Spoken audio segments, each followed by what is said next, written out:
உங்ககிட்ட நிறைய காசு இருக்கு. ஆனா உங்களோட ப்ரைட ஒருத்தர் அசிங்கப்படுத்துறாரு. நீங்க என்ன பண்ணுவீங்க? அதே மாதிரி தான் இந்த படத்தோட ஸ்டோரியும். ஒரு கார் கம்பெனி நடுவுல நடக்கிற வார் தான் இது. இது 1960ல உண்மையில நடந்த சம்பவம் கூட. நீங்க ஹாலிவுட் படம் பாக்குற ஃபேனா இருந்தா கண்டிப்பா இந்த படத்தை கண்டிப்பா மிஸ் பண்ணிடாதீங்க. இது ஒரு செம ட்ரீட்டா இருக்கும். இது எனக்கு ஒரு ஆல் டைம் ஃபேவரட் ரேசிங் படம் இது. ஸோ வீடியோ ஸ்கிப் பண்ணாம பாருங்க. அந்த படத்தோட பேரையும் படம் எந்த ஓடிடில இருக்குன்னு கடைசியில சொல்றேன். ப்ளீஸ் கைஸ் அப்படியே ஒரு லைக் அண்ட் ஃபாலோ தட்டி விட்டுருங்க. இதுல மேட் டேமன் அண்ட் கென் மைல்ஸ்னு ஒரு 2 கேரக்டர் நடிச்சிருக்காங்க. இவங்க 2 பேருமே உண்மையிலே இருந்த ஒரு கேரக்டர் தான். இதுல மேட் டேமன் பாத்தீங்கன்னா ஒரு எக்ஸைசர், கென் மைல்ஸ் பாத்தீங்கன்னா ஒரு எக்ஸ் மெக்கானிக்.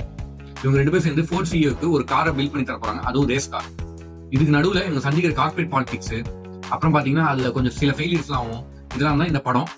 இதை தாண்டி அவங்க எப்படி இந்த காரை பில்ட் பண்றாங்கன்னு தான் இந்த கதையோட கோரே. கிராபிக்ஸ் இல்லாம அந்த கார் ரேசிங்க ரியலா ஸ்கிரீன் பிளே பண்ணிருக்காங்க. அதோட பாத்தீங்க அப்படின்னா அதோட என்ஜின் சவுண்டு அதெல்லாம் சூப்பரா அந்த மியூசிக்லாம் செம்மையா போட்டிருப்பாங்க. ஆனா ஆக்டிங் பாத்தீங்கன்னா கென்னும் அந்த மேட்டும் பாத்தீங்கன்னா ரூல் கலைப்பிருப்பாங்க.